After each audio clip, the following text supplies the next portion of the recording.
The ayes have it. Call on Government Order of the Day number 3. Taxation, International Investment and Remedial Matters Bill, third reading. The Honourable Jerry Browning. Mr Speaker, I move that the Taxation, International Investment and Remedial Matters Bill be now read a third time.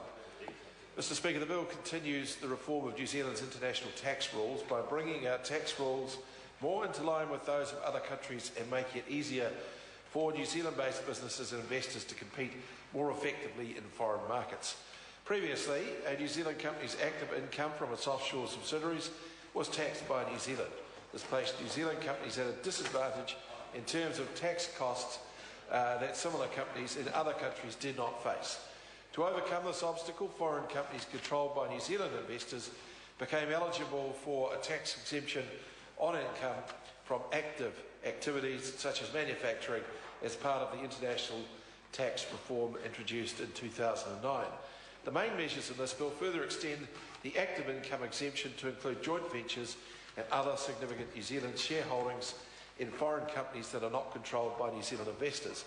Under the proposals in the bill, New Zealanders will stake, with the stakes of 10% or more in offshore companies, will not be subject to New Zealand tax on those interests unless they earn passive income such as interest, royalties or rents.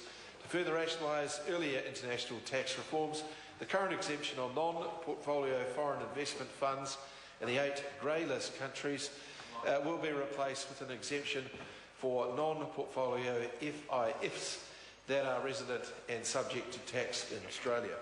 The bill also introduced a nil rate of approved issuer levy for interest paid on corporate bonds that are widely traded in New Zealand and which meet other criteria. This is a targeted measure to enhance the development of New Zealand's bond market. A 10% rate of NRWT will continue to apply to related party loans, such as loans from a foreign parent to a New Zealand subsidiary. 2% rate of AIL will continue to apply to loans from foreign banks and bonds that are issued into foreign capital markets. The change is limited to bonds that are traded on the New Zealand bond market. Currently, a 2% rate of AIL applies when these bonds are purchased by non-resident investors. There are concerns that this may limit the size and liquidity of the New Zealand bond market by making it more expensive for New Zealand business to issue bonds in New Zealand. The bill addresses these concerns by removing the tax impost on those interest payments. As a result, it will become relatively cheaper for New Zealand businesses to issue bonds in New Zealand rather than obtaining a loan from a bank or issuing bonds in offshore bond markets. This very practical measure follows the recommendation of the Capital Markets Development Task Force. The remaining changes in the bill are largely technical or remedial in nature to clarify parts of the earlier international tax reforms to create minor drafting, to correct minor drafting oversight. In bringing this bill to its third reading, I wish to acknowledge those who have contributed to its successful passage so far.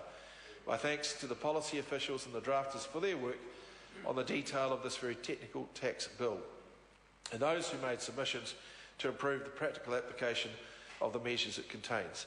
I also wish to record my thanks to the committee, the Select Committee in fact, for its detailed consideration of the bill and its recommendations for reducing compliance costs for business and making the rules proposed in the bill easier to apply. Mr Speaker, the process goes across governments and by removing a further tax barrier to offshore expansion by New Zealand businesses, this bill will make it easier for New Zealand business and investors to compete more effectively in foreign markets with resulting benefits to this country in the longer term. I therefore, sir, have great pleasure in commending it to the House. The question is that the motion be agreed to. Dr. David Clark. Mr Speaker, in speaking